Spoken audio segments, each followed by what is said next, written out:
오늘 말씀은 마태복음 21장 1절부터 11절 호산나 주의 이름으로 오시는 이여 같이 읽으시겠습니다. 시작. 그들이 예루살렘에 가까이 가서 감람산 벳박에 이르렀을 때에 예수께서 두 제자를 보내시며 이르시되 너희는 맞은편 마을로 가라. 그리하면 곧 매인 나귀와 나귀 새끼가 함께 있는 것을 보리니 풀어 내게로 끌고 오라. 만일 누가 무슨 말을 하거든 주가 쓰시겠다 하라. 그리하면 즉시 보내리라 하시니 이는 선지자를 통하여 하신 말씀을 이루려 하심이라. 일렀으되 시온 딸에게 이르기를 내 왕이 내게 임하나니 그는 겸손하여 낙이 곧 멍에 매는 짐승의 새끼를 탓도다 하라 하였느니라. 제자들이 가서 예수께서 명하신 대로 하여 나귀와 나귀 새끼를 끌고 와서 자기들의 겉옷을 그 위에 얹음에 예수께서 그 위에 타시니 무리의 대다수는 그들의 겉옷을 길에 펴고 다른 이들은 나뭇가지를 베어 길에 펴고 앞으로 가고 뒤에서 따르는 무리가 소리 높여 이르되 호산나 다윗의 자손이여 찬송하리로다. 주의 이름으로 오시는 이여 가장 높은 곳에서 호산나 하더라. 예수께서 예루살렘에 들어가시니 온 성이 서동하여 이르되 이는 누구냐 하거늘 무리가 이르되 갈릴리 나사렛에서 나온 선지자 예수라 하니라. 아멘. 기도하겠습니다. 하나님 감사합니다. 오늘 종려주일입니다. 예수님이 우리들의 죄를 대신 지시고자 십자가를 향하여 발걸음을 옮기는데 그곳에 있는 많은 사람들은 호산나 다윗의 자손이라 했지만은 자기들 마음속에서는 자기가 원하는 호산나 다윗의 자손을 구하고 있었습니다. 불과 며칠 지나고 나니 십자가에 못 박아서서 하는 사람들로 돌변해버리고 만 것을 보면서 이것이 우리들의 믿음이고 우리들의 실체가 아닌가 생각합니다. 내가 원하는 것을 얻지 못하면은 싸늘하게 고개를 돌려버리는 하나님 악한 심정을 가지고 우리가 그리스도인이라고 하면서 살아가고 있습니다. 하나님 아버지 오늘 말씀 가운데 주님 함께하여 주시어서 정말로 나를 변화시키고 내 삶을 바뀌는 주님의 귀한 말씀 되도록 성령께서 이곳에 임재하여 주시옵소서. 예수님 이름으로 기도드립니다. 아멘. 우리가 지금 계속 3월 내내 예수 그리스도가 십자가를 향해서 유월절을 앞두고 지금 쭉 걸어가시는 그 길을 우리가 지금 같이 따라가고 있어요. 그래서 그곳에 많은 사람도 있고 예수님이 말씀도 전하시고 병자도 고치시고 사람들에게 도전도 주시고 그러면서 지금 가는데 거의 왔습니다. 이제 거의 와서 예루살렘이 이제 바로 저 성이 보입니다. 그곳까지 왔어요. 그곳이 오늘 보니까 감람산 벳박에 베다니를 지금 지내가고 있다. 그렇게 나옵니다. 감람산은 우리가 다 알다시피 그 기드론 시내를 건너서 지금 이제 가는 곳입니다. 감람산은 예수 그리스도가 부활해서 승천할 때 감람산에서 예수 그리스도가 올라가시거든요. 그래 놓으니까 사람들이 모여 있는데 그곳에서 구름이 가려워지면서 천사들의 옹의를 받으면서 예수님이 올라가요. 그러니까 사람들이 기가 막혀서 쳐다보지요. 그러자 갈릴리 사람들아 너희가 어찌하여 하늘을 쳐다보느냐. 예수님이 너희 보는 데서 올리워 가신 그대로 예수님은 다시 오실 것이다. 그렇게 말씀하십니다. 그래서 이 감람산은 굉장히 중요한 산이에요.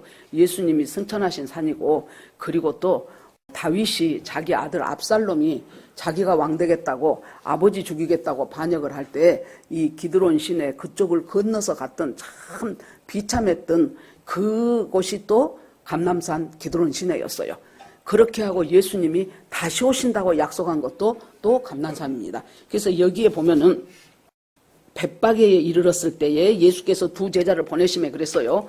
감람산 진에 벳박에 하면 여러분들이 베다니는 기억하시죠? 베다니는 마르다, 마리아, 나사로 3형제가 살던 곳이었어요. 그러니까 그냥 마리아, 마르다, 나사로만 생각하지 말고 베다니 3남매 그렇게 기억을 하셔요. 그러면 베다니에서 살고 있었는데 예루살렘에서 별로 멀지가 않는 곳이었습니다. 그래서 예수님이 이제 명절을 당해서 예루살렘에 오시면 갈 곳이 없었어요. 돈이 없으니까 숙박시설에 들어가서 제대로 지낼 수도 없었고 그러니까 가장 믿을만하고 마음이 편안한 그 사람한테 가는 곳이 베다니 3남매 집이었거든요. 그래서 거기서 하룻밤 주무시고 그 사람들도 부담 안 주려고 일찍 꼭두 새벽에 아침밥 먹기 전에 나와요. 그렇게 해서 예수님이 제자들과 같이 가시던 그 베다니 이웃 마을이 벳바게라는 곳이었어요. 근데 이 벳바게라는 곳은 작고 떫은 열매라는 뜻이랍니다. 그러니까 베다니는 또 그쪽에 나 환자들이 살고 있었어요. 여러분, 나 환자들이 내 가까운 데 산다 그러면 그쪽 가까이에 이사 가고 싶겠습니까? 안 가고 싶지요. 그래서 인기 없는 동네, 인기 없는 지역들, 이 벳바게라는 말이 작고 떫은 무화과 열매라는 뜻이니까 이것이 별로 그렇게 사람들한테 인기 있는 지역은 아니라는 얘기예요. 우리가 하나님을 믿고 예수를 믿는다고 하지요. 그러면은 도대체 무엇을 믿는가를 우리가 스스로 한번 점검해 볼 필요가 있어요. 첫째, 하나님을 믿는다면 하나님의 무엇을 믿습니까? 창조주 하나님을 믿는 거예요. 천지 만물을 하나님이 만드셨잖아요.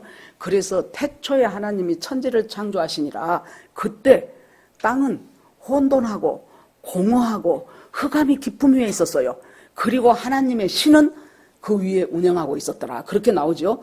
그래서 하나님을 믿는 것은 창조주 하나님을 믿는데, 여러분, 이것이 창조주 하나님을 믿는다는 것이 굉장히 내 인생의 첫 단추를 어떻게 끼느냐가 돼요.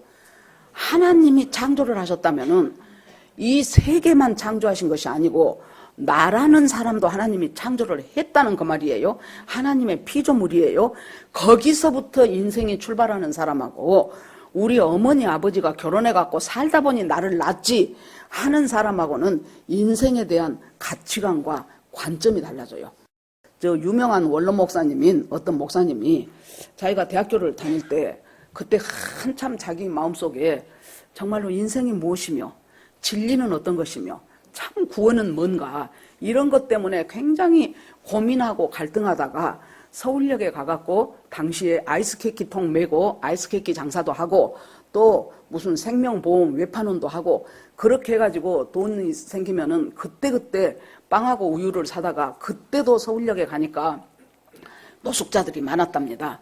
그렇게 사가지고 가서 밤에 그 사람들을 놔놔주고 자기도 먹고 잠은 아무데나 기대서 자고 그렇게 2년 동안을 그렇게 살다가 다시 고향을 내려갔더니 자기 후배 하나가 형 그러지 말고 나하고 성경 공부 좀 해봐. 그래서는 그래 뭐 해보자 하고 에베소서를 성경을 보면서 이 사람이 깨닫게 됐어요. 자, 에베소서 1장 7절 같이 읽습니다. 시작. 우리는 그리스도 안에서 그의 은혜의 풍성함을 따라 그의 피로 말미암아 속량 곧 죄사함을 받았느니라. 아멘.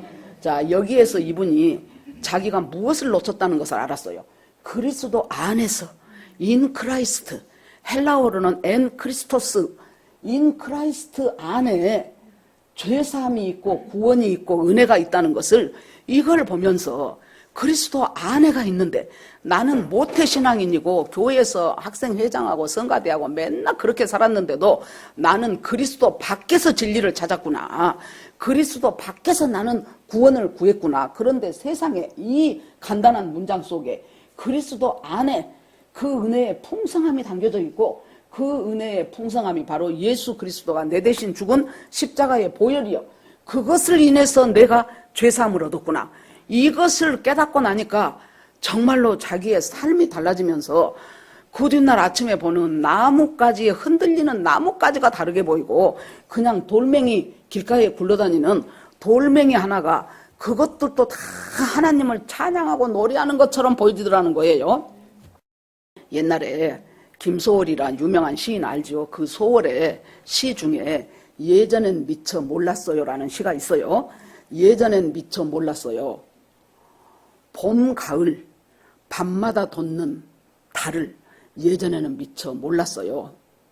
그 달이 이렇게 사무치게 그리울 줄도 예전에 미처 몰랐어요. 달이 암만 밝아도 쳐다볼 줄도 예전엔 미처 몰랐어요.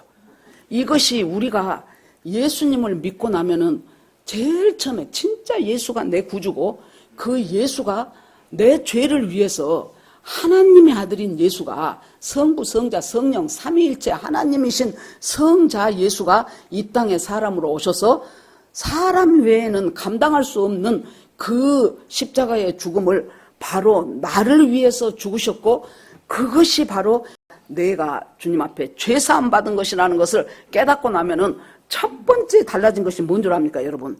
가치관이 달라져요. 가치관이 달라지고 세계관이 달라져요.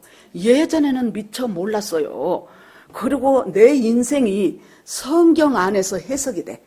그전에는 내가 부모를 잘못 만나서, 내가 남편을 잘못 만나서, 내가 머리가 멍청해서 이런 것들로 내 인생을 답을 내고 싶었는데, 실은 하나님이 내 구주라는 것을 깨닫고 나니까, 내 인생이 왜 내가 그때 그런 어려움을 겪었고, 왜 나는 그와 같은 인생을 살게 됐으면, 그것이 성경 안에서 말씀 속에서 해석이 되는 거예요. 전에 이스라엘 총리, 여자 총리 골다 메이어라는 그 분이 있었어요. 여러분 기억나실지 몰라요. 코가 이렇게 매부리코가 돼가지고 그렇게 여자로서 미인이거나 예쁘진 않았어요. 그 사람이 자기가 뭐라고 했냐 그러면 어렸을 때부터 자기 못생긴 얼굴 때문에 놀림을 많이 받았답니다.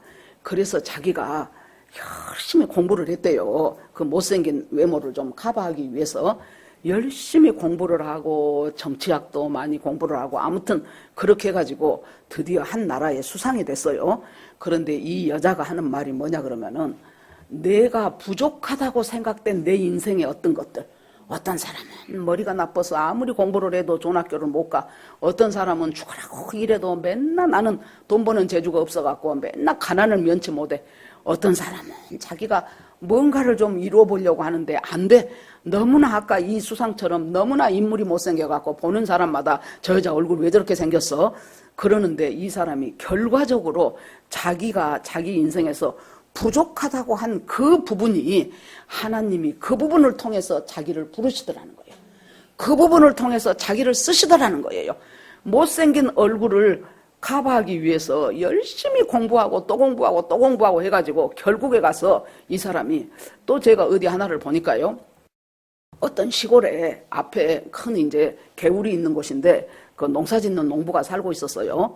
그런데 어떤 애가, 이제 자기 동네 애는 아니 어떤 애가 그곳에 왔다가 잘못해갖고 그 물에 빠져들어갖고 점점 막 떠내려가는 거예요. 그래서 이 농부가 그것을 보고 있는 힘을 다해서 자기가 하여튼 개를 달려가고 널판찌를 갖다 주고 막 그렇게 해서 애를 이제 건져냈어요. 그랬더니 그 다음날 엄청 고급차를 탄 한 신사분이 내렸어요. 그래갖고 우리 아들을 이렇게 구원해 주셔서 너무 고맙다고 내가 당신한테 사례를 하고 싶다고 엄청 큰 수표를 내미는 거예요. 그러니까 이 사람이 있다가 아니 그러실 필요 없다고 누구라도 애가 떠내려가는데 안 건질 어른이 어디가 있겠냐고 괜찮다고. 그런데 이 농부 아들 하나가 왔다 갔다 알짱알짱해. 그래 놓으니까 그 점잖은 신사분이 하는 말이 그러면은 당신이 내 호의를 거절을 하니까 당신 자식을 데려다가 런던으로 가서 지금 우리 아들이 다니고 있는 그 학교에 내가 넣어주겠다고, 명문 중학교에 넣어주겠다고, 그래서 공부를 시켜주겠다고. 그러니까 그것이 돈 받는 것보다 더 낫겠거든. 그러니까 그러면 그렇게 하시라고. 그래서 아까 그 빠진 개는 물에 떠내려간 개가 바로 그 유명한 영국의 윈스턴 처칠이 된 거예요. 그러니까 처칠의 아버지가 와서 지금 그 제안을 한 거예요. 그러고 이제 그 처칠 아버지 때문에 이제 명문 학교를 다니게 된 그 사람은 바로 그 유명한 페니실린을 만들었던 파스텔이에요. 그러니까 여러분, 저는 의학에 대해서는 잘 모르지만은 페니실린이 나오기 전과 페니실린이 나오는 후에 이 의학계는 완전히 새로운 세계가 열렸을 것입니다. 그래서 그런 일들을 우리가 보면서 살아가면서 내 인생에 있어서 어떤 사건이나 사고나 누군가의 만남이나 이것이 그냥 살다 보니 스쳐 지나가는 것이 아니고 하나님께서 내 인생 가운데서 뭔가를 이루시기 위한 하나의 세팅이라고 보셔야 돼요. 그렇게 하시면서 그때마다 만나는 사람도 만나지는 사건도 그때마다 하나님 앞에 묻고 하나님 앞에 기도하면서 이 문제들을 어떻게 해결해 나갈 것인가. 그러니까 우리의 첫 번째가 뭡니까? 바로 창조주 하나님이잖아요. 하나님께서 천지 만물을 창조하셨고 그리고 나서 나도 창조했다면 내가 하나님의 피조물이라면 이것이 왜 중요합니까? 하나님께서 너는 오다가다 생긴 생물이 아니고 너는 내 형상대로 만들어진 내 자녀라고 생각을 하면은 우리의 정체성은 뭐예요? 오다 가다 만들어진 것이 아니고 하나의 낡아지면 버릴 물질이 아니고 하나님과 함께 영원히 살아요. 하나님의 형상으로 만들어졌죠. 왜 인간이 죽으면 끝이 아니냐면은 하나님의 형상으로 만들어졌기 때문에 이 하나님의 형상은 하나님이 영원하지요. 영원부터 영원까지 계신 분이 하나님이죠. 하나님의 형상으로 만들어진 우리 인간도 영원부터 영원까지 있어요. 그러면 이 세상에서 육체를 갖고 살고 있는 이것이 100년이라고 치면 100년으로 끝나는 것이 아니고 그 후에는 반드시 영벌과 영생으로 나눠져요. 그래서 우리가 갈 곳이 낙원이냐 지옥이냐가 우리가 영원히 육신을 떠나는 순간 그때부터 이제 이게 결정이 되고 그것이 이 세상에서는 잠깐 100년 살았지만은 그것이 영원한 벌 속에 들어가는 지옥에서 사느냐 아니면 영원한 생명을 가진 낙원에서 천국에서 사느냐 그것이 결정이 돼요. 그래서 창조주 하나님을 믿는다는 것이 내 인생에 있어서 가장 중요한 첫 단추를 끼는 것이고 정말로 건축자의 모퉁이 돌이 되는 것처럼 내 인생을 건축하는 데 있어서 첫 번째로 그 모퉁이 돌 역할을 할 수 있는 그것이에요. 그러니까 우리가 생각을 해봅시다. 정말로 창조주 하나님을 내가 믿고 내가 하나님의 형상대로 내가 만들어졌다는 것을 믿는다면은 여러분 어떻게 공산주의를 좋다고 하는 사람을 우리가 투표할 수 있겠어요? 없다고 말이에요. 생각을 해보세요. 공산주의는 인간은 물질이라 그래. 종교는 아편이라 그래. 제가 그때 그 노동신문에서 근무했던 김일성 종합대학 나온 김길선이라는 여자 기자 나이가 좀 많으신 분이 있어요. 그 사람 얘기를 들어보니까 자기가 그 노동신문 기자를 해. 이제 김일성 대학을 나와가지고 그랬는데 어느 날 갑자기 갔더니 자기를 정치범 수용소로 보내버렸어요. 자기가 왜 정치범 수용소로 갔는지 몰라. 아무튼 거기는 이제 당이 하면은 이유를 못 붙여요. 그렇게 해가지고 정치범 수용소에서 한 1년을 살다가 어느 날 부르더니 다시 또 꺼내주더래. 그래서는 다시 나와갖고 다시 이제 그 기자로 복직을 했어요. 그랬더니 그 사이에 무슨 일이 있었냐. 이제 김정일 때예요. 김정일 때. 무기 하나를 총을 만들었어. 그러는데 그 총을 실험을 해봐야 돼. 그러니까 김정일이가 있다가 저기 개 5마리를 딱 세워놓고 그 총의 성능을 시험을 하는 거예요. 그래서 빵빵 쏘다가 갑자기 김정일이가 실감이 안 나서 안 되겠다고 사람 5 세우라 그러더랍니다. 멀쩡한 사람 5을 표적으로 세우라는 거예요. 그래가지고 거기에 사람 5을 세워갖고 그것을 관역을 삼아서 총을 쏘아 죽이더랍니다. 왜 그렇습니까? 하나님이 창조주라는 것이 없으면은 인간도 하나의 이런 물질 우리가 이거 이파리 하나 똑 따고 아이고 맘 아파라 너 얼마나 아프냐 그러겠습니까? 아무렇지도 않잖아요. 이까지 이파리 하나. 이런 정도로 인간을 취급을 하는데 이 공산 정권과 공산주의 사회주의가 옳다고 하는 그 사람한테 우리 고향 사람이기 때문에 표를 해야 되고 우리 같은 학교를 나왔으니까 내가 표를 줘야 된다는 것은 예수 믿는 사람으로 하나님을 대적하는 거예요. 내 정치적인 성향이 아니라고요 이게. 그래서 여기에서 지금 이 감람산 이곳을 가면서 그러면 이제 3번째 하나님을 믿는다는 거 2번째는 뭐예요? 그 하나님이 내 죄를 대신해서 십자가에서 죽으셨다는 것이요.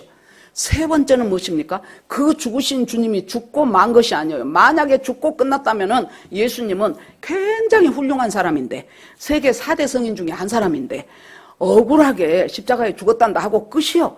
그런데 그분은 그 모든 죽음을 이기고 부활하심으로 말미암아 바로 살아계신 성부, 성자, 성령 바로 성자 하나님이라는 것을 입증하시고 부활하시고 그리고 승천하셨어요. 40일 후에. 그리고 그때 예수님이 뭐라 그래요? 반드시 내가 다시 온다는 거예요. 그래서 그 재림을 믿는 거예요. 하나님을 믿는다는 것은 나는 다른 것은 믿어도 어떻게 죽은 사람이 살아나갖고 다시 온다냐. 나는 그것은 못 믿겠더라. 그러면 이 사람은 지금 자기 신앙에 큰 한 축을 지금 갖다 버리는 거예요.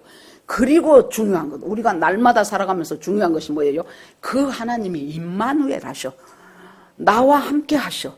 어디에 있든지 나와 함께 하셔요. 무엇을 하든지 나와 함께 하셔요. 내가 슬플 때도 고난 중에 있을 때도 피로 끌려 죽어가고 있다고 할지라도 그 주님은 나와 함께 하셔요. 이것을 믿는 것이 하나님을 믿는 거예요, 여러분. 그 중에서 나는 무엇은 믿어지는데 무엇은 안 믿어져. 그러면 여러분의 신앙을 다시 한번 점검해 볼 필요가 있어요. 마라나타 예수님 오시옵소서 하고 신부단장을 해야 되고 뭐 돼야 되고 좋습니다. 좋은데요. 어떤 극단적으로 우리가 생각을 해볼 때 전혀 휴가란 말도 들어보도 안 했고 자기가 다닌 교회에 재림이란 말 해준 목사님도 없고 그렇게 하고 예수님 다시 온다는 거 생각지도 못 해봤고 계시록 한 번도 안 읽어봐갖고 짐승의 표가 뭔지도 모르고 14만 4천이 어떻게 된 것인지도 모르고 그렇게 사는 사람이 있다고 치자고. 그래도 그 사람이 아까 내가 말한 것처럼 창조주 하나님을 믿고 구속주 예수 그리스도를 믿고 그리고 성령님이 오셔서 내 안에서 나와 함께 하신다는 것을 믿고 부활 승천하신 예수님이 재림한다는 것을 믿고 확실히 주님과 동행하는 삶을 산다면 이 사람은 그런 지식적인 거 하나도 몰라도 그 사람은 어떻게 되겠어요? 그 사람은 휴거 백성이 되는 거예요. 이런 빠삭하게 뭐 이것저것 막 666 표가 어쩌고 무엇이 어쩌고 그것 막 자르륵 막 전천년 후천년 뭐 안다고 아무리 해도 그 사람이 하나님이 진짜 나하고 내 인생 가운데 상관없이 살아간다면 그 사람은 나중에 left behind, 남겨진다가 된다고 말이에요. 예수님이 지금 이 성으로 들어가시는데 다른 사람은 몰라도 예수님은 알아요. 들어가면 내가 금요일에 죽는다는 거. 성으로 들어가시는데 예수님이 제자들한테 저 맞은편 마을로 가면 거기에 나귀 새끼가 있다. 그것을 풀어서 끌고 와라. 그런데 누가 물어보면 왜 나귀 새끼 가져가냐고 누가 물어보면은 주가 쓰시겠다 하라. 그렇게 나옵니다. 자, 그러면 여기에서 예수님이 그전에도 예루살렘으로 왔어요. 이것이 처음 아니에요. 근데 그때는 나귀 새끼 안 타요. 그냥 제자들하고 같이 성으로 들어갑니다. 근데 이번에는 예수님이 나귀 새끼를 끌고 오라는 거예요. 이 말씀 잘 보십시오. 제자들한테 나귀를 장에 가서 사오라고 안 해요. 제자들한테 나귀를 어디 가서 만들어 갖고 오라고 안 해요. 거기 가면 나귀가 있다는 거예요. 그러니까 주님이 쓰신다면은 이미 주님께서는 예비해 놓았다는 거예요. 예비해 놓고 거기에 가면 그대로 순종만 하면 그곳에서 무엇을 발견할 수 있어요? 바로 하나님이 예비해 놓으신 그 나귀가 발견이 되는 거예요. 제가 이제 우리 교회를 개척하기 전이에요. 제가 그전에도 말했듯이 여러분 인간 상대하는 것이 쉬운 일이 아니거든요. 그런데 제가 교회를 개척하고 싶겠습니까? 남자도 아니고 안 하고 싶지요. 아무튼 이제 그런 과정을 거쳐서 어떤 분이 우리 교회 목사님이 굉장히 기도도 많이 하시고 그러는데 한번 가서 그 목사님하고 이야기도 하시고 기도 좀 해보시면 어때요? 그래서 뭐 그럽시다 그러고 그때는 아직 시간도 이제 널널하니까 갔어요. 그랬더니 그분이 기도를 하면서 목사님 어떤 사람들이 자기한테 와서 기도를 해달라 그럴 때 제일 골치 아픈 사람이 어떤 사람인지 아세요? 그래서 누구냐 그랬더니 하나님은 그 사람을 목회자로 안 불렀는데 자기는 사명이 있다고 나는 목회를 해야 된다고 하면서 축복기도 해주라 그럴 때 자기가 제일 괴롭다는 거예요. 하나님은 당신을 안 불렀어요. 그럴 수도 없고 그렇게 하겠다는데 그런데 나보고 목사님은 하나님이 7년 전에 불렀습니다 그러더라고. 7년 전이 신대원 졸업하던 애요. 7년 전에 목사님은 불렀습니다. 정말로 기대되는 목회입니다. 그러면서 그 사람이 우리 순모임하는 그거예요. 여기저기 사람들이 4명씩 5명씩 흩어져 갖고 막 서로 얘기하고 성경을 나누고 삶을 나누고 너무나 자기가 기쁘다고 기대가 됩니다. 여러분 순모임 우습게 생각하지 말아요. 우리 교회 생기기도 전에 하나님이 이미 계획해 놓으신 일들 중에 하나였어요. 그래서 순장님들도 더 책임감을 가지시고 그냥 목사님 주일날 10시 25분에 와가지고 목사님이 가르쳐준 거 드르륵 해갖고 나 그거 갖다 전해줄 거야. 그러면 여러분들은 10%밖에 순장 노릇을 안 한 거예요. 그 순원들을 위해서 기도하셔야 되고 자기가 가르치기 위해서는 여러분 오늘 이 1시간 설교를 위해서 나는 맨날 며칠을 소요를 한 거예요. 처음에는 대충 아웃라인을 그리고 어떤 식으로 이것을 전개를 해 나갈까, 이 책도 보고 저 책도 보고 기도도 했다가 주석도 받다가, 어저께는 토요일은 계속 이것만 쓰고 있다는 것이 아니에요. 다른 일을 해도 내 머릿속에는 마태복음 21장 1절부터 11절이 다 들어있는 거예요. 그래서 옆에 왔다 갔다 하다가도 마태복음 21장 11절 이제 그렇게 하면서 이제 하는 거예요, 여러분. 그러니까요, 주님이 주시는 그 어떤 말씀을 일주일 동안 열심히 큐티를 하면서 자기가 묵상도 하고 또 적용도 하고 그렇게 하면서 성경 자체의 지식을 나누는 것이 아니고 그 성경대로 산 내 삶을 나누는 것이 순장의 역할이에요. 순장만 그렇게 하면 됩니까? 순원들이 안 따라주면 순장이 안 하고 싶어져. 그래 놓으니까 여러분들이 그때 내가 안 잊어먹어줘요. 그 목사님 군데 사람들이 4명씩 5명씩 모여가지고 막 이렇게 나눔을 하고 성경을 얘기하고 너무너무 기쁘고 하나님이 기뻐하십니다. 목사님은 틀림없이 하나님이 목회자로 세우신 분입니다. 그러더라고요. 딱 그 사람이 그냥 아주 쐐기를 박아버렸어요. 내가 할까 말까 하는 그 상황 속에서 예수님이 부르면 어째요? 예수님께서 저기 가면 나귀 새끼가 있다라고 했는데 가서 보니 나귀 새끼가 있어요.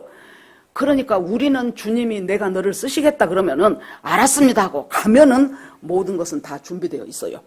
그리고 나서 하나님께서 뭐라 그래요?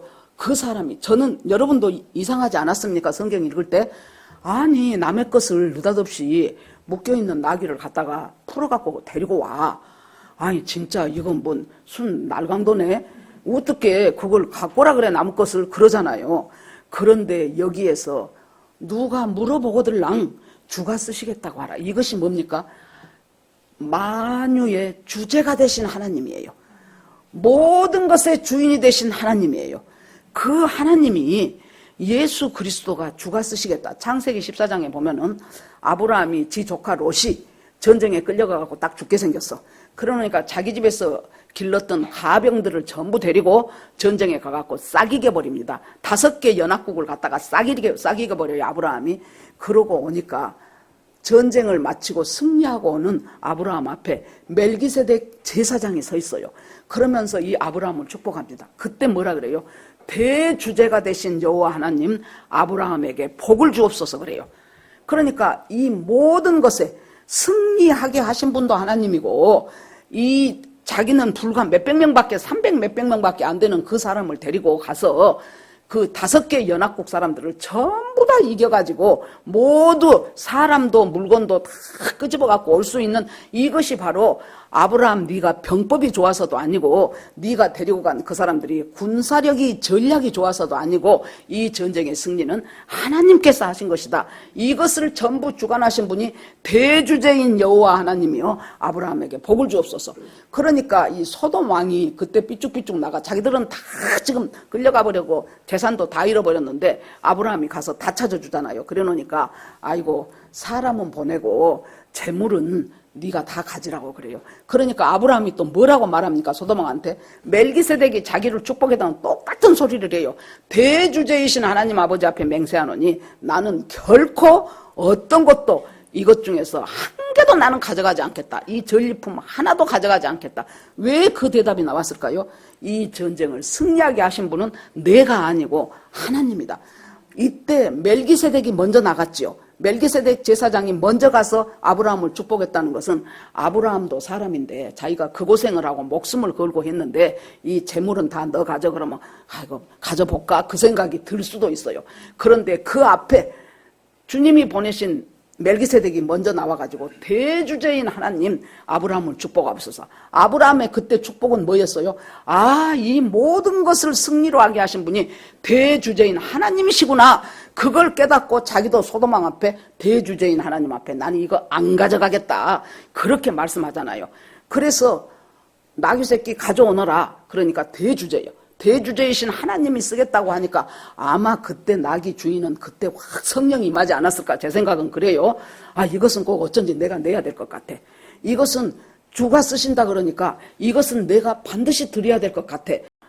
고위층이거나 돈 많은 사람은 낙이 새끼 안 타요. 말 타고 다니지. 이것은 그냥 일반 서민이거나 아니면은 서민보다 더 가난한 아주 천한 사람들이거나 이런 사람들의 운송 수단이 낙이었어요. 그런데 그 낙이를 그것도 어미가 아니고 새끼를 가져오라네요. 여러분 생각을 해보세요. 한번 성인 남자인데 낙이 새끼에 앉으면 내 생각에 아무리 다리가 짧아도 다리가 땅에 닿지 않았을까? 그 생각이 들 정도예요. 그러니까 전혀 폼이 안 나요. 그런데 얘가 오니까 제자들이 있다가 자기 겉옷을 갖다가 안장으로 지금 얹어줘요. 땀내 나고 먼지 묻은 겉옷. 그런데 이 사람들한테서는, 이스라엘 사람들한테서는 그때는 지금처럼 옷이 그렇게 많은 세상 아니에요. 여러분들 아파트 앞에 재활용 거기 가봐요. 얼마나 성성한 옷들 진짜 아주 안 맞아서 못 입지 다 갖다 입고 싶은 옷들이 얼마나 많이 거기에 많이 버려집니까?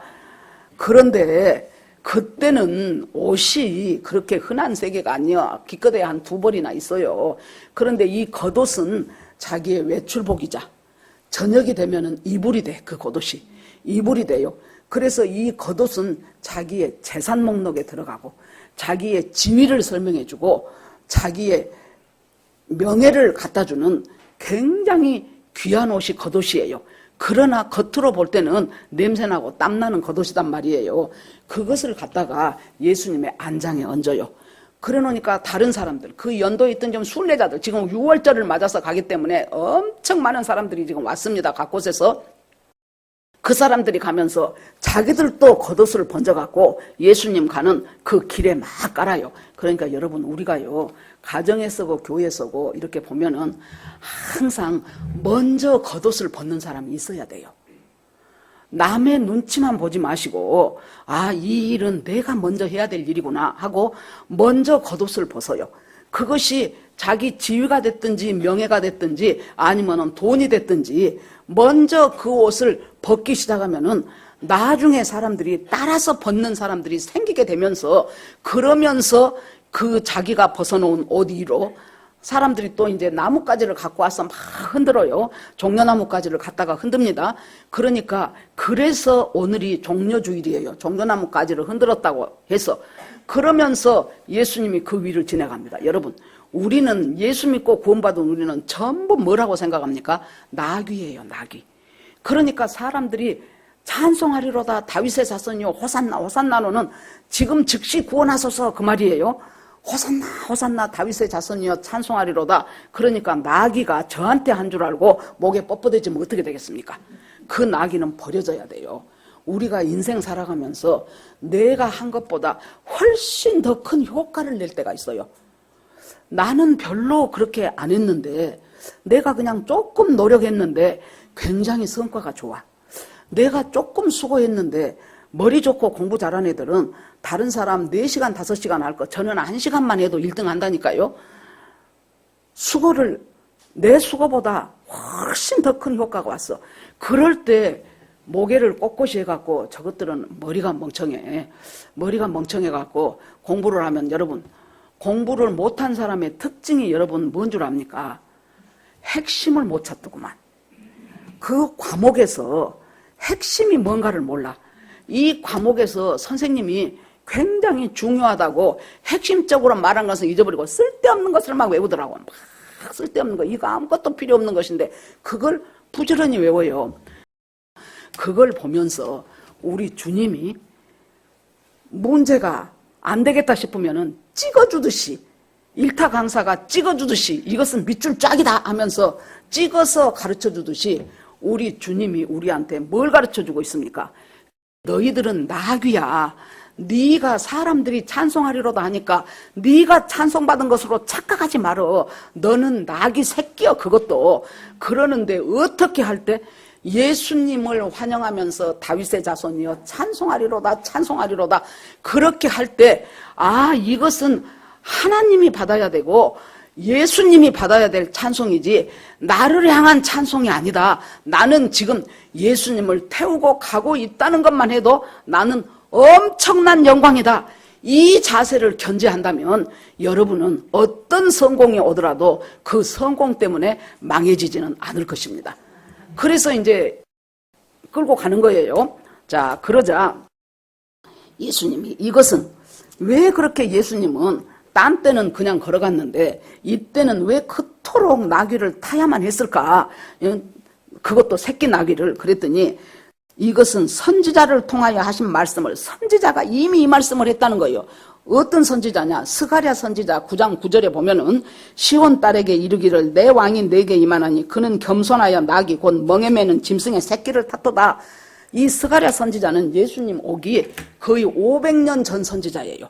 그 500년 전 선지자가 500년 후에 오실 예수님이 왕으로 지금 이 예루살렘에 입성한다는 것은 앞으로 장차 예수 그리스도가 재림하실 것에 대한 예표로 지금 예수님이 이렇게 초라한 모습으로 왕이신 예수님이에요. 왕이신 예수님인데 세상에 우리가 좀 폼나게 타려면 백마를 타든지 아니면 화려한 마차를 타든지 그렇게 하고 성으로 입성해야지. 세상에 이건 뭐 애기들 장난도 아니고 나귀, 그중에서도 새끼 발이 땅에 닿을 정도 그것 타고 땀내 쩔어 있는 그거 안장 삼아서 그것을 타고 들어가시는데 그 웃기는 것은 또 그 양쪽에 늘어선 연도에 늘어선 순례객들과 백성들이 호산나 호산나 다윗의 자손이여 찬송하리로다 주의 영광 중에 오시는 이여 하고 호산나를 막 외치죠. 다른 복음서에 보면은 그 예수님을 시기하는 그 기득권자들이 저 사람 입 좀 닫으라 그래요. 무슨 당신이 호산나고 찬송받을 사람 아니잖아. 입 좀 닫으라 그러니까 예수님이 뭐라 그래요? 사람들이 잠잠하면 돌들이 소리 지를 것이다 그래요. 사람들이 잠잠하면 돌들이 소리 질러요. 그래서 지금 예수님은 예루살렘 성으로 지금 들어가고 있습니다. 뭐 때문에? 바로 저와 여러분을 구원하시기 위해서, 저와 여러분을 구속하시기 위해서 그래서 들어가시는데, 그래서 예수께서 그 옷에 타시고 많은 사람들이 겉옷을 길에 펴고 다른 이들은 나뭇가지를 길에 펴고 호산나 다윗의 자손이여 찬송하리로다. 그러면 여러분 이 사람들은 각자 지금 다른 생각들을 갖고 있어요. 공통적인 생각은 뭘까요? 저 예수가 그동안에 얼마나 많은 사람을 고치고 살리고 말씀을 주고 새 사람으로 만들었는데 그러면 이번에 지금 6월절에 들어가시면은 정말로 크고 놀라운 일을 펼치실 분이다. 그러면 이 사람들 속에 첫 번째는 뭐예요? 우리가 로마에서 압제받으면서 사는 것이 너무 힘들다. 빨리 로마에서 해방시켜주고, 두 번째, 다윗 때 나라가 굉장히 부강하고 융성했는데 다윗 때와 같은 그 나라를 빨리 회복해 주기를 간절히 바라는 마음으로 지금 이 사람들은 호산나 호산나. 그 중에 어떤 사람은 내 병도 고쳐주세요. 그 중에 어떤 사람은 아이고 우리 자식들 좀 제대로 되게 해주세요. 우리 집이 좀 무너졌는데 일어나게 해주세요. 각양각색의 자기 나름대로의 소원을 가지고 열심히 지금 호산나 호산나 하면서 가고 있다고요.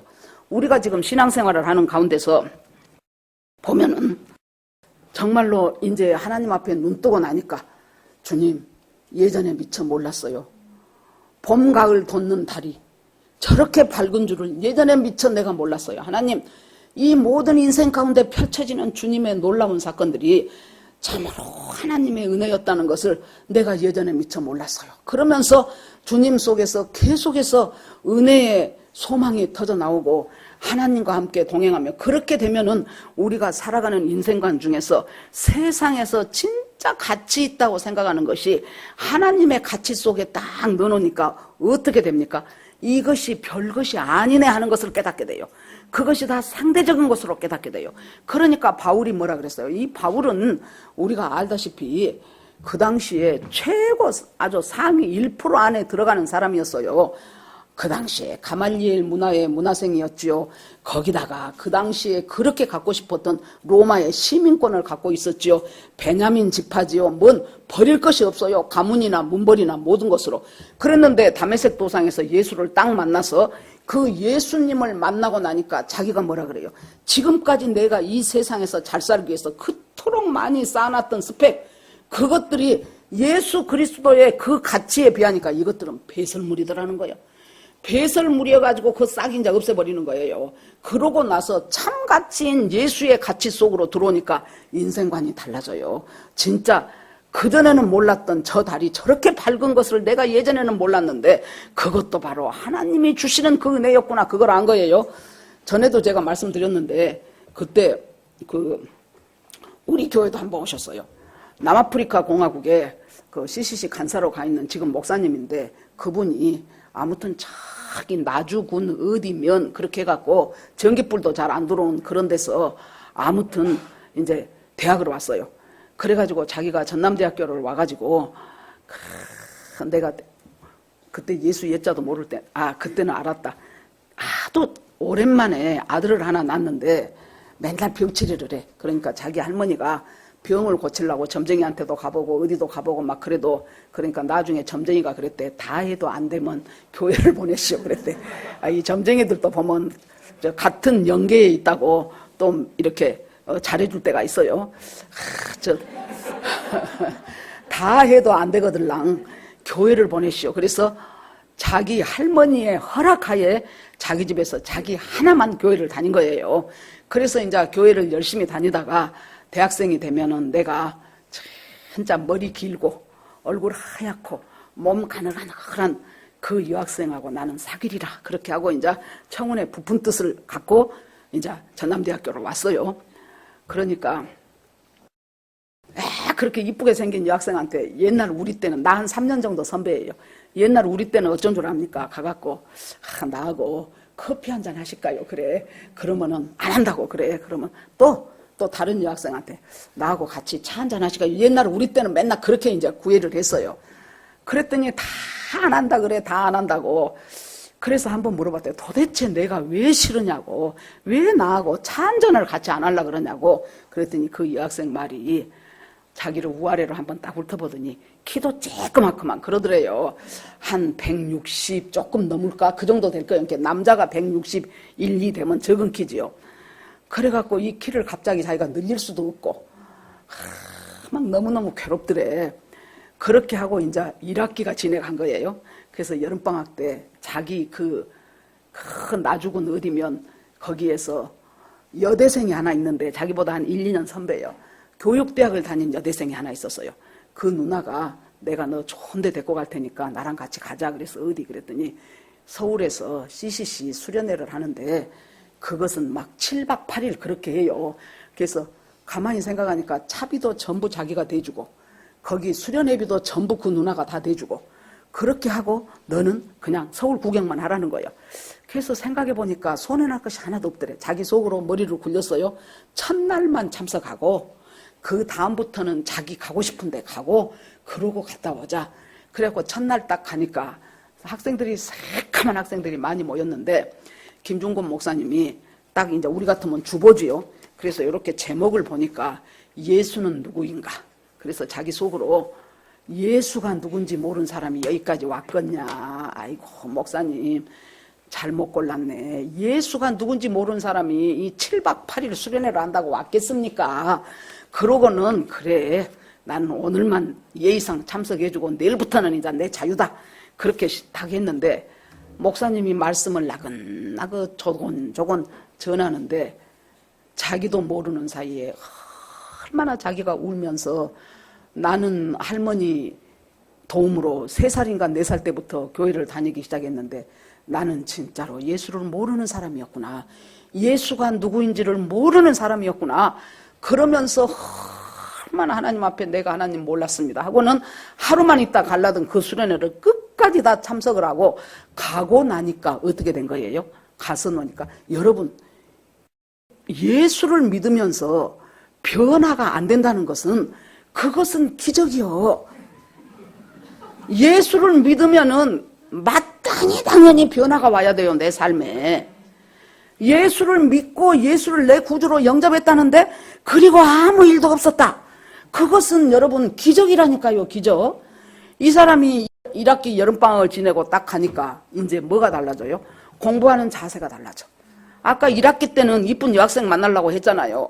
공부하는 자세가 달라져갖고 열심히 공부를 해갖고 자기는 나주까지 이제 기차를 타고 통학을 하고 다니니까 저녁 시간이 없어.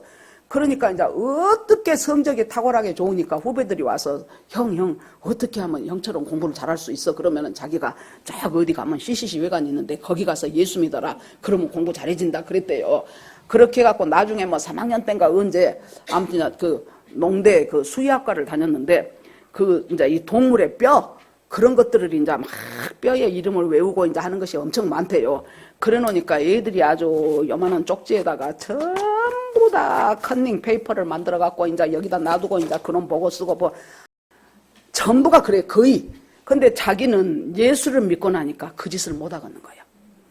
그래서는 자기도 얼마나 유혹을 받았겠어. 옆에 애들이 막 보고 막 하고 하니까. 그래갖고 자기는 60점을 맞았대. 그랬는데 교수가 와갖고 뭐라 그러냐 그러면은 60점 맞은 자기 한 사람을 A를 줬대요. 다른 사람은 전부 재시험. 그러면서 한 사람만 컨닝을 안 했다는 거예요. 그러고 나머지 사람들은 전부 다 재시험을 봤대요. 그러니까 여러분 예수를 믿고 예수가 내 구주고 예수가 내 주인이라면 변하지 않는 것이 기적이요. 그래갖고 이 사람이 이제 대학원도 나오고 이제 성적이 너무 좋아갖고 서울에 있는 모 대학에 이제 전임 강사가 되었어. 그래서 이제 자기가 이제 얼마나 좋습니까? 지방대학 나가고 서울에 있는 대학에 전임 강사가 되니 할렐루야지요. 그래갖고 자기가 하나님 내가 이렇게 하면은요 어디 가서 이제 미국에 교환교수로 가서 이제 뭐 하고 그렇게 이제 다 이제 해놓은 거예요. 그랬더니 어느 날 CCC 김중곤 목사님한테 연락이 왔어. 아이고 아무개 형제 그러면서 그거 그만하고 이 대학생들 선교단체에 이 CCC 간사가 돼줄 수 없냐고 그렇게 연락이 온 거예요. 하고 싶겠습니까? 지방대학 나왔고 있는 힘을 다해서 지금 서울에 있는 대학교에 전임 강사가 됐는데 고민을 하다가 A4 용지 그때 A4 용지 있었는지 몰라 흰 종이에다가 반으로 탁 적어가지고 접어서 내가 이 대학에 그대로 남는다면 하니까 쫙 연도별로 답이 나오더래. 몇 년도에는 조교수가 될 것이고 몇 년도에는 부교수가 될 것이고 몇 년쯤 되면 정교수가 될 것이고 그러고 나는 몇 년쯤 미국에 가서 교환교수로 몇 년을 있다 올 것이고 쫙 답이 나와. 그런데 한쪽에다가 내가 선교단체 간사가 된다면 한 줄도 못 쓰겠더래. 한 줄도. 왜냐하면 봉급도 없어. 자기가 스폰서를 개발을 해갖고 그 사람들이 주는 후원을 갖고 먹고 살아야 돼. 한 줄을 쓸 것이 없더래. 한 줄을. 그래서 또 이제 고민이 된 거예요. 하나님. 그러다가 히브리서를 막 읽는데 아브라함에 대한 그 히브리서 보면 아브라함의 믿음이 최고로 긴 절수를 차지하고 있어요. 그 아브라함의 믿음에 대한 것을 읽는데 아브라함이 하나님이 너 본토 친척 아비집을 떠나 내가 너에게 지시한 곳으로 가라 했을 때 아브라함이 갈 바를 모르고 갔다. 그 말이 자기를 확 치더라는 거예요. 그 시절에 아브라함은 갈 바를 모르고 갔다면 이 시절에 나는 그때보다는 훨씬 모든 것이 더 발달한 세상인데 나도 갈 바를 모르고 가자. 그렇게 하고 그 학교에 사표를 내고 드디어 누가 알아주지도 않는 선교단체 간사가 돼가지고 이제 지금은 이제 왔는지 모르겠어요. 남아프리카 공화국에서 그때 이 대학생들 선교하는 것에 거기에 자기 전 인생을 다 부여했던 그 사람이 있습니다. 여러분 우리가요 하나님이 쓰시는 나귀로서의 삶을 내가 잘 살아낸다면 우리 주님께서 나와 동행하시면서 정말로 그곳에서 내가 피워놓은 그 옷 위에 내가 깔아놓은 그 겉옷 위에 예수님이 타시고 그 나귀가 예수님을 싣고 지내간다면 나의 인생만 달라진 것이 아니고 이 순종하는 나를 통해서 내 주변에 구원받게 돼야 될 다른 사람의 인생도 또 달라지는 그 역사를 하나님이 이루셔요. 그래서 우리 주님은 날마다 하나님께서 정말로 쓰임받을 사람 순종하면서 이 나귀가 여러 나귀가 있었을 거예요. 다른 마을에도 있고 이 나귀가 쓰임받기 위해서는 무엇이 여러분 필수적으로 되어 있습니까? 매여있는 나귀를 갖고라 그랬어. 매여있는 나귀. 매여있는 나귀라는 소리는 묶여있는 나귀죠. 이건 우리가 뭘 생각해 보면 됩니까? 우리 세상 살아가면서 어떤 삶의 정황 속에 내가 묶여있어. 진짜 진짜 저 남편 별 볼 것 없어갖고 헤어져 버렸으면 좋겠는데 묶여 있는 거예요. 진짜 저 자식 쫓아내버렸으면 좋겠는데 내가 묶여 있는 거예요. 진짜 내 이 직업 정말로 힘만 들고 돈은 별로 없고 그러는데 묶여 있는 거예요. 잘 묶여 있는 자를 하나님께서 어째요? 데려다가 예수님이 쓰시는 나귀로 써요. 마가복음에 보면은 이 나귀가 한 번도 다른 것들이 타보지 않는 나귀라 그랬어. 한 번도 다른 것이 안 태워본 나귀예요. 예수님이 처음 타. 그건 뭡니까? 특별한 일을 위해서 구별된 나귀라는 거예요. 그냥 일상적인 나귀가 아니고 특별한 일을 위해서 구별된 나귀. 여러분이나 제가 별 볼 것 없는 사람인데 하나님께서 특별한 일을 위해서 하나님께서 구별해서 우리가 누가복음 한 거 보면은 뭐라고 말이 나옵니까? 이제 말씀을 맺겠습니다. 그래서 예수님이 지금 왕으로 들어가는데 우리 그 왕 예수는 그렇게 초라한 왕으로 들어가요. 그 나귀 새끼 타고 먼지 묻은 겉옷 입고 그렇게 들어가는 이유가 무엇이냐? 첫째는 스가랴 선지자를 통해서 했던 예수님의 초림 때 입성하시는 그 모습의 그 예언을 이루고 계셔요. 예수님이. 스가랴 선지자는 이것만 한 것이 아니에요. 은 30냥에 예수님이 팔릴 것이라는 것도 예언을 했어요. 그 다음에 채찍에 맞고 침을 당할 것이라고 예언했어요. 그 다음에 최고로 중요한 것이 예수 그리스도로 인하여 죄와 더러움을 씻는 샘이 솟아날 것이라고 얘기했어요. 구원의 용서받을 그것을 이미 스가랴 선지자의 예언 속에서 예수님은 지금 이 나귀 새끼 타고 초라한 옷 걸치고 들어가시는 그 왕은 왕인데 그렇게 들어가시는 이유가 뭐예요? 하나님의 말씀을 전부 다 이루기 위함이에요. 예언을 이루기 위함이에요. 그렇다면 여러분 여기서 그러면 나는 예수를 믿는다는 나는 내 인생은 여러분 뭐예요? 주님이 말씀하신 이 약속을 나도 이루는 삶을 사는 거예요. 그것은 예수님이나 그렇게 살고 나하고는 상관없다. 아니에요, 여러분. 내 인생이요. 예수를 믿고 나면은 성경과 더불어서 내 인생이 성경 안에서 해석이 된다 그랬죠? 해석이 된다는 것은 하나님의 약속도 별 볼 것 없는 나라는 사람을 통해서 하나님께서 이 약속을 이루어가고 계셔요. 이 언약을 이루어가고 계셔요. 그래서 주님께서 어떨 때는 아까 진짜 일타 강사처럼 쪽집게로 가르쳐줘서 그 문제를 해결하게 하시고 어쩔 때는 전체적인 맥락을 보고 너 왜 나무 이파리만 보냐? 전체 숲을 보면서 지내가라. 참 밑에 꿇어 앉아갖고 하나님 나 못 일어나겠어요 할 때 주님께서 두려워 말라 놀라지 말라 내가 네 손을 잡아 일으키리라 하면서 우리를 인도해 가시는 그 하나님 이루 말할 수 없인 그 다양한 말로 표현할 수 없는 다양한 하나님의 은혜가 우리 속에서 어쩔 때는 우리를 통해서 귀신을 쫓아내기도 하시고 어쩔 때는 정말로 주님의 은혜로 아이고 주님 내가 뭐라고 주님이 이런 은혜를 베푸십니까? 그런 은혜 속에서 날마다 그래서 지금 여러분 뭔가가 불만이고 뭔가가 아니면은 아까 말했던 것처럼 첫 번째 창조주 하나님의 창조 원리를 부정하는 그 사람들과 손잡지 마시라고요. 손잡지 말아요. 여러분 생각을 해보세요. 저는 전라남도 장흥군 장흥 남동 24번지가 우리 집이라 그랬잖아요. 그 정서적으로 보면 나는 어디여야 돼? 저쪽이어야 되잖아요. 그래야 돼요. 김대중 막 손들고 그래야 되는데 왜 제가 이렇게 바뀌었을까요, 여러분? 목사님 이상한 것이 아니에요. 창조주 하나님을 믿는데 나는 하나님의 형상으로 지음받았는데 사람을 창조주 하나님으로 믿지 않고 하나의 물질로 믿어버리는 그 사람들하고 손을 잡고 같이 가면 안 된다니까요. 내가 예수 믿는 사람인데 여러분 그것을 깨달으셔야 돼요. 예수 믿는 사람들은 그걸 깨닫고 여러분들의 생각이 이 중에는 뭐 그러신 분 없으리라고 봅니다만은 바뀌는 역사가 일어나기를 바랍니다. 그래서 예수님 그 가실 때 드디어 이제 그때부터 예수님은 들어가셔서 그 다음날 가서 보니 전부 갔다가 이제 성전 앞에 장사하는 사람들이 꽉 찼네. 보니까 거기서 환치기해서 돈 좀 더 받고 양이나 비둘기나 이거 돈 조금만 주면 될 것을 갖다가 몇 배 곱하기로 해갖고 몇 배를 불려받아갖고 거기서 돈 벌고 예수님이 있다가 그것들을 전부 노끈으로 그 상들을 치워버리면서 내 아버지는 내 성전은 하나님이 만민이 기도하는 집인데 어찌하여 강도의 구려를 만들었느냐 그러죠. 그러면서 곧 우리 주님은 한 걸음 한 걸음 십자가지로 가십니다.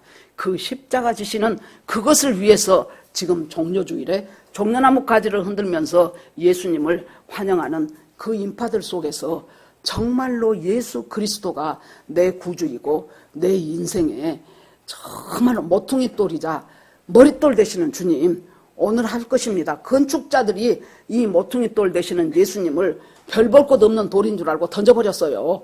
그런데 나중에 보니 머릿돌이 되어 있는 그 예수님, 처음에 오셨을 때는 예수님이 왜 오셨어요? 우리를 구원하러 오셨어요. 그래서 우리도 예수 믿고 지금 구원받은 사람이 됐어요. 그런데 예수님이 성령님을 보내셔갖고 우리로 하여금 성령 안에서 살아가게 하시다가 나중에 예수님이 재림하시죠. 그때는 이렇게 초라한 모습으로 재림 안 해요. 여러분 계시록 19장에 보세요. 예수님이 어떻게 오십니까? 백마 타고 오시는데 그분의 이름은 진실과 충신이더라 그랬어요. 그거 지난번 시험에도 나왔죠. 진실과 충신.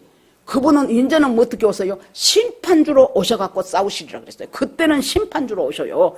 그렇기 때문에 예수님이 심판주로 오시는 그때까지 이 남아있는 기간 동안 우리는 정말로 주님의 사람으로 나를 쓰게 해주신 그 나귀로서 하나님 안에서 정말로 어떤 사람은 겉옷을 피워놓은 사람도 있고 어떤 사람은 종려가지 드는 사람도 있고 그렇게 하면서 예수님 초림을 우리가 믿고 예수님이 다시 오셔서 예수님이 오셔서 내가 구원받았다는 것을 믿는다면 이제 앞으로 나는 다시 오실 예수님이 오셔서 그때는 심판주로 그때는 더 이상 기회가 없어요. 그때는 끝이에요. 그때는 믿느냐 아니냐 예수나 노가냐 결정되어지는 그 순간이 와요. 여러분 그때까지 우리가 참 고든 믿음으로 열심히 살아내시기 바랍니다. 여러분의 가족들 지금 답답한 가족들 많이 있을 것입니다. 교회는 다닌다고 해도 이것이 가물에 콩나듯이 오고 싶으면 오고 말고 싶으면 마는 사람도 있을 것이고 아예 교회 자체도 안 나가버리는 사람도 있을 것이고 예수 믿어도 그저 형식적으로 교회만 다니는 사람도 있을 것이고 그 사람들을 위해서 우리가 포기하지 마시고 낙심하지 마십시오. 분명히 하나님은 주 예수를 믿어라. 그리하면 너와 내 집이 구원을 얻으리라. 너만 구원을 얻은 것이 아니고 주님이 묶어준 것이 네 집까지 라합 한 사람이 제대로 하나님 믿으니까 라합을 따랐던 그 모든 일가족이 다 구원받았잖아요.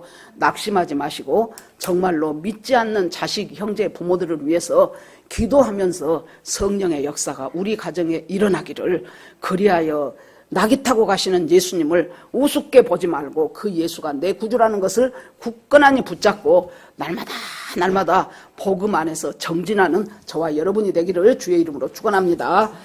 예, 오늘 말씀 생각하면서 주여 한번 부르고 기도합니다. 주여! 하나님 아버지 주님의 은혜를 감사드립니다. 주께서 인도하여 주시옵시고 함께하여 주시옵소서. 역사하여 주시기를 원합니다. 하나님 선하신 하나님의 인도하심과 하나님의 능력의 팔로 주님의 은혜로 예수가 내 구주라는 것을 알게 되었습니다. 다시 오실 예수님 하나님 그때 정말로 하나님 앞에 기쁨으로 주께 나갈 수 있는 저희가 되기를 간절히 원합니다.